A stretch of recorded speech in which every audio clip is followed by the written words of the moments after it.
The Yankees have made some headlines, and it was really the talk of the weekend, considering that the NBA All-Star Weekend is nothing to talk about, considering the Knicks are a broken record. The Yankees are not a broken record, and they certainly made it so this past weekend with their president, Randy Levine, and the whole Dellin Betances arbitration situation. And to make sense of this situation, I bring on my friend, writer at Elite Sports New York, and one of the best Yankees minds we have around, Christian Kouroupakis. How are you doing today out in Pennsylvania? Hey, man, what's happening? Thanks for having me on. Always a pleasure. And we got some baseball weather today, don't we? We do. I in fact, did not give my hourly weather report to old Westbury Web Radio. 62 degrees, partly cloudy. You can't complain. I walked in here without a jacket on. Just in time for spring training, isn't it? Just in time, and when you want to be focusing on spring training, it always seems something else has to come up, and the Yankees abruptly made headlines this weekend in an area that they, at least Dellin Betances' side, wanted to put to bed. So a little bit of background, at least from my perspective here. Betances wanted $5 million. The Yankees were only going to give him $3 million, so they went to arbitration. That's old news. But the arbitration came to an end. Yankees won, so Betances only gets $3 million, which is still an abrupt raise over what he was earning last year. But Randy Levine took it upon himself to basically blast Betances' agents, blast Betances' case, and the Yankees took it upon themselves to blast Betances. So what Levine says was, quote unquote, what his agents did was make him a victim of an attempt to change a marketplace in baseball that has been well established for 30, 40 years. And I feel bad for him that he was used that way by his agents. $5 million goes to elite closers, people who pitch the ninth inning and have a lot of saves, and quote, and then he said that's like himself being an astronaut. I didn't really get that comment, but he was trying to make the comparison that Betances is not a closer, of course. Christian, I'm going to play Betances' reaction via Brian Hoke, and we'll play it right now, then we'll get to the meat of this thing. You guys covered me. You guys been good to me. And I wanted to start out by saying that I was planning on putting everything behind me.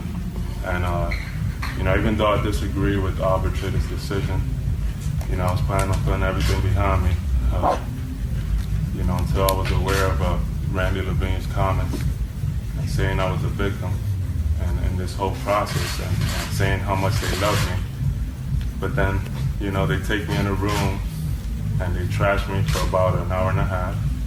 And, I thought that was unfair for me, especially I feel like I've done a lot for this organization, especially in these last 3 years. I've taken the ball time after time, whenever they needed me, I was there for them.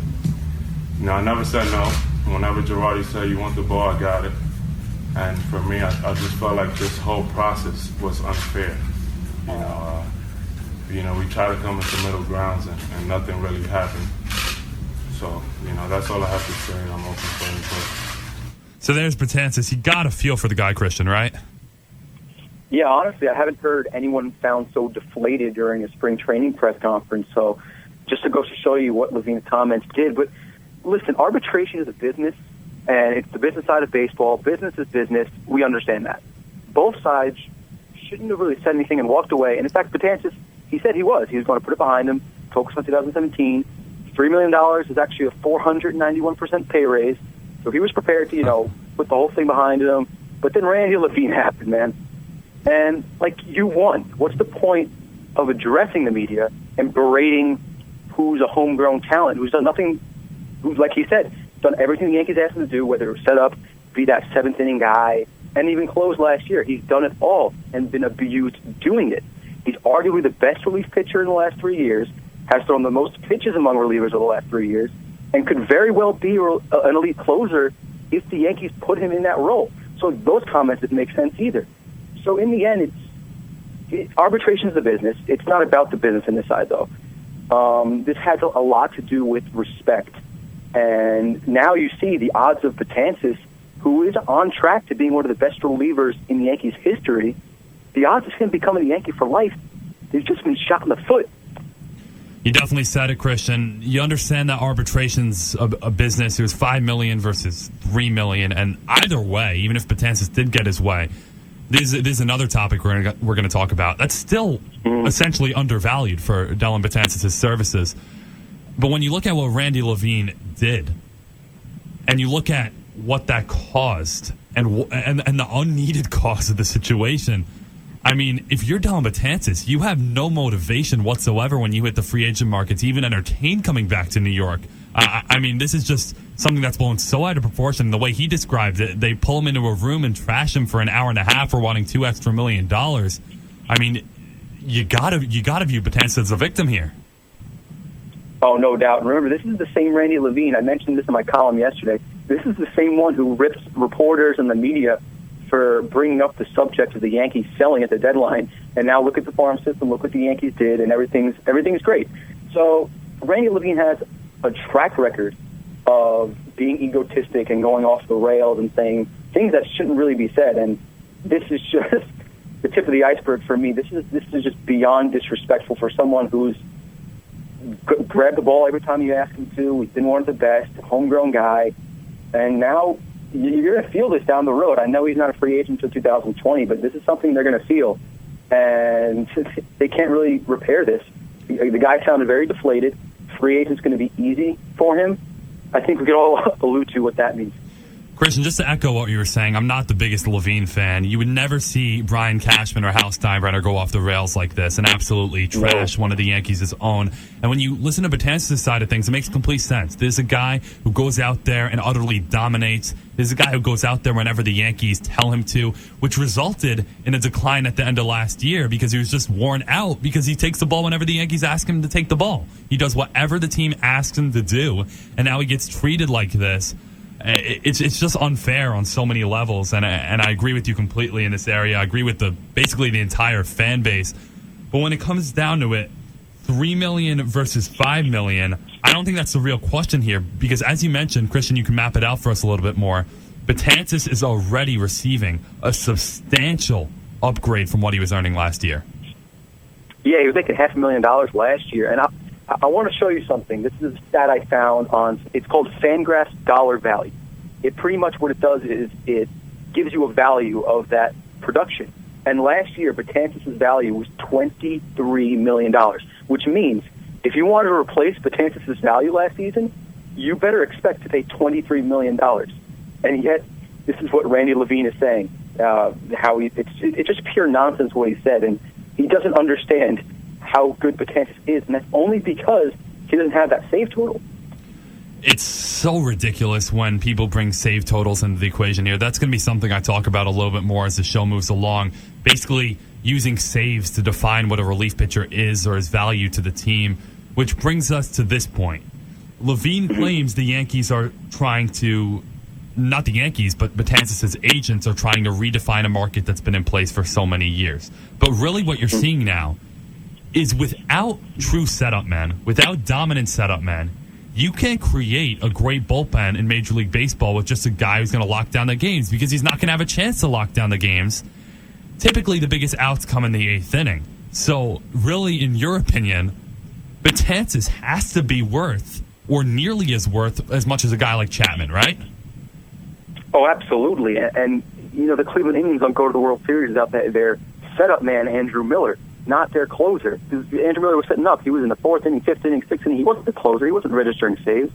And going off that elite closer comment, since Betances became a reliever, he's got 80 more strikeouts than Chapman. And listen to this. In Yankees history, Betances ranks first in ERA among pitchers or starters, relievers or starters, performing in their first 5 years. That's better than Mariano Rivera, better than David Robertson, better than Bob Wickman, all closers.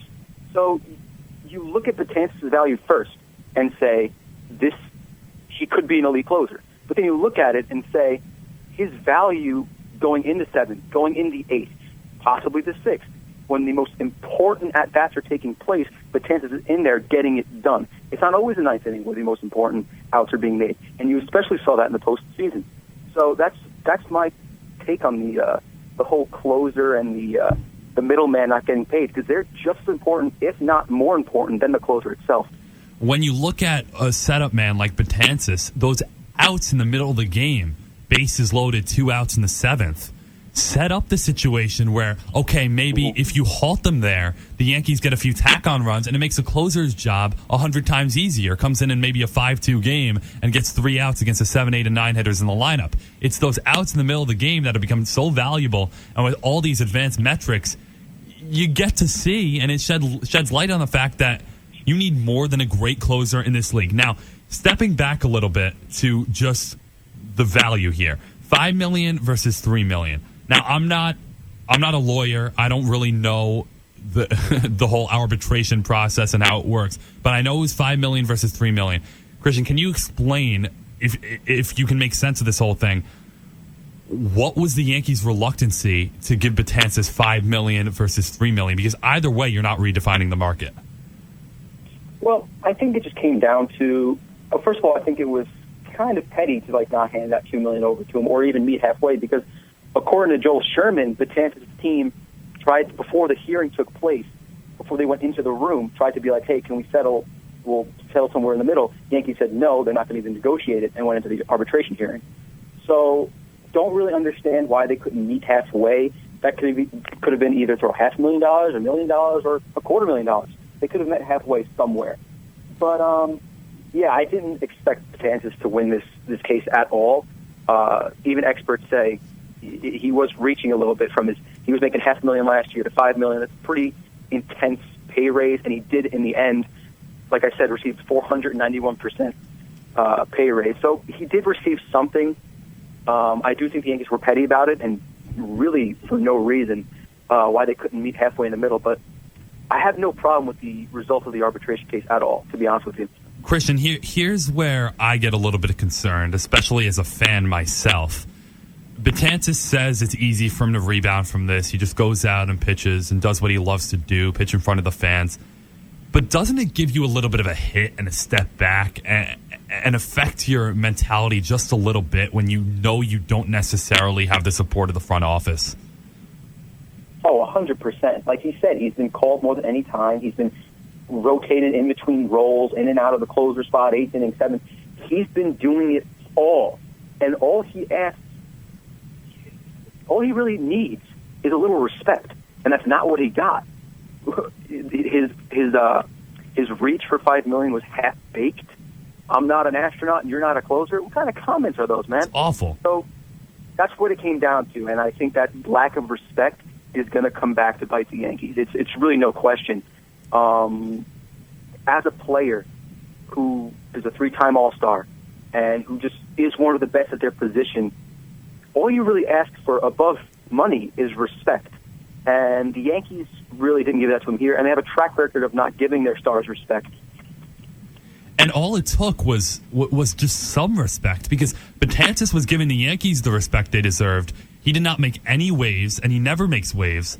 He did not make waves when the Yankees brought Chapman back, because the closer's role was supposed to be his this year. So not only was the closer's role taken away from him, and he was fine with going back to the 8th inning, but he goes to an arbitration hearing, loses it, and then gets trashed. It's almost like Betances is down in the dumps now, and this is a guy you're relying on for basically the sake of your bullpen, because the Yankees' bullpen isn't nearly as deep if Betances isn't coming in for an inning and a third and striking out 4 guys.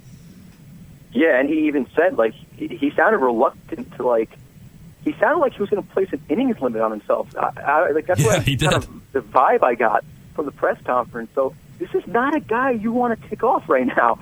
He has a lot to do with your success of next season. He was willing to put the money behind him. Like I said, like you said, like you agree, arbitration's business. You're going to lose. You're going to win. It happens. It's business. You're not going to get the money you want. Sometimes you are going to get the money you want. That's not Betances' problem. Betances' problem was how he was treated afterwards, and he's not going to forget this. I can promise you that. And the Yankees, in their situation right now, they used to have just that complete control over Dellin Betances and what he did. Now they've kind of lost that firm grasp, and it's kind of elevated into a situation where Betances can sniff free agency, and Betances can sniff that time where he's in the driver's seat and making demands in a sense. They've kind of graduated from that phase where it was, okay, Betances, you'll do what we want you to do, and now it's in a situation where Betances is like, screw these guys, they don't appreciate me at all. So I think there's only one perspective in it here, and it was that Randy Levine was wrong to escalate the situation any further than he did after the business aspect of it was concluded. Now we'll flip the page to more of the spring training aspect of things. The Yankees received negative news on more than that front. They received negative news with the Tyler Austin situation. He's going to be in a boot for 6 weeks, as it's been reported. Christian, how do you think this changes the whole scheme of things? Because the Yankees kind of did have an overload. You're wondering when they had Austin, Bird, and Carter, how Chris Carter was going to get any sort of at-bats here. How do you think this changes the complexion of the whole battle? Well, I love the tweet you tweeted out right after I think I tweeted about Austin. You said things seem to settle themselves. And there was some speculation over who's going to be that insurance guy. I liked Austin, so I was really comfortable with Austin fitting in that role. It didn't happen. Now he's probably going to be out until maybe mid-May, maybe even June, depending on rehab assignment. But my look at it, there's no such thing as too much depth, and that's exactly what the Yankees have now. Bird, assuming he makes it through camp healthy, will be the favorite for the opening day roster spot. But his 2015 cameo was impressive, but he's coming off shoulder surgery. Having him play first base every day is a disaster waiting to happen. You just simply can't have it. He's going to get hurt. You're going to see the rust. Secondly, Bird struggled mightily against left-handed pitchers. So I like Austin in that spot. But and plus Austin's back off the bench. He had a 3-run home run against Boston, had the walk-off home run against the Rays.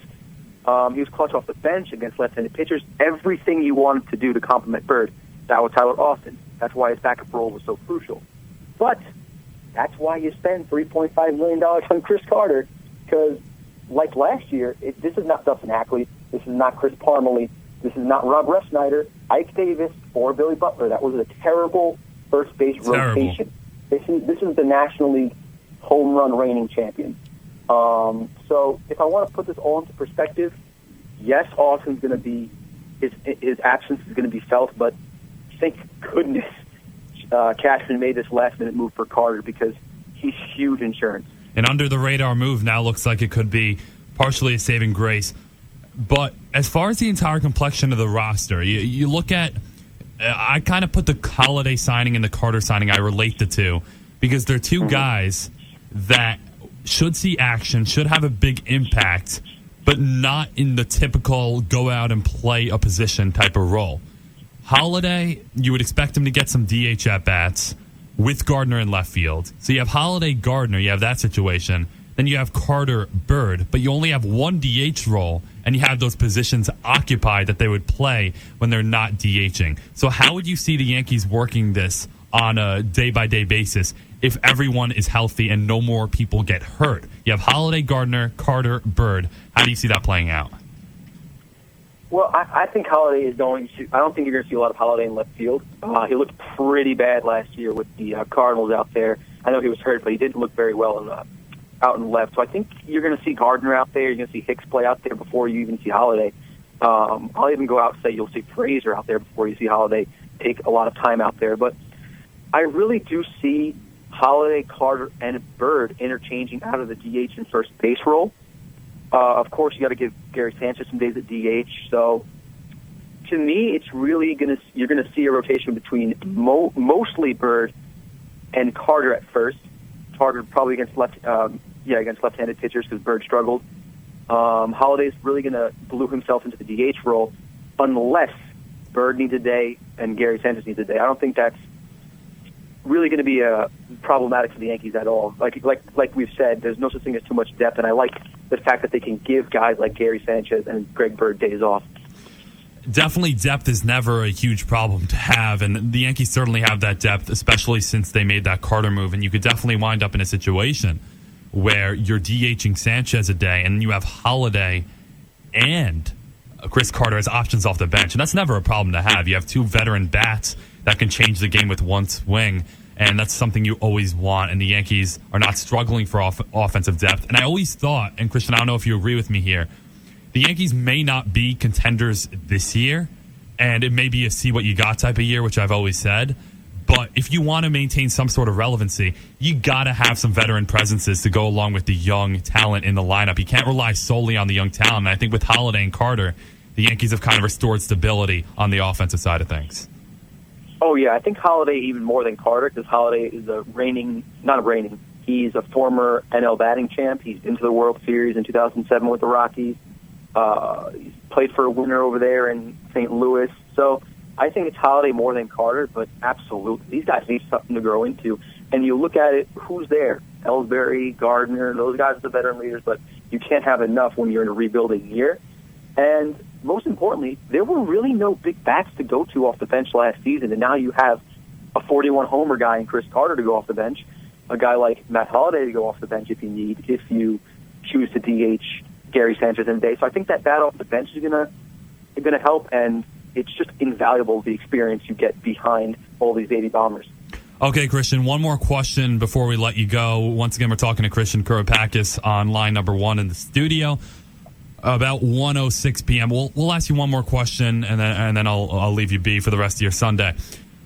One more question mark in spring training. I want you to pinpoint it for us. I want you to point it out. We talked about Austin. We talked about the whole Betances situation, which will hopefully subside sometime soon. If there's one question mark for the remainder of spring training, or one thing you want to see unfold, and one thing you're most interested to see unfold up until opening day, what is it? Is it a battle? Is it one particular individual and how they're going to perform, how they're going to showcase themselves? What's one thing you would pinpoint for the rest of spring training? Well, I think everyone needs to focus on the rotation, and I'm on record saying I think Luis Cessa and Luis Severino are going to come out on top. I think Aaron Judge is going to be the starter in right. So those are things I kind of know are going to play out. But what I'm watching for specifically is how Clint Frazier is supposed to camp. He struggled a lot in AAA. The hype that backed him really didn't show on the stat sheet. His batting average was low, didn't have the power. So I really think I'm really interested in seeing how Frazier reacts with these legends that are going to be at camp, how he does under the spotlight around all these major league players facing mostly major league pitching. And that's the story I'm going to watch until he gets the promotion. It's Frazier all the way for me. All right, definitely thank you for that insight. It's always good talking Yankees with you, Christian, and it's an interesting time to say the least, because you have some positives to look forward to, and you also have the negatives that came this weekend. But it was a great time to have you on, and I definitely thank you for taking part of your Sunday with us. Hey, man, it's always fun to be on EB Sports. All right, thanks, Christian. Have a great rest of your day. You too, man. Peace. So there's Christian Kouroupakis of Elite Sports New York, one of my good friends, and I definitely thank him for coming on and making sense of this whole Yankee situation.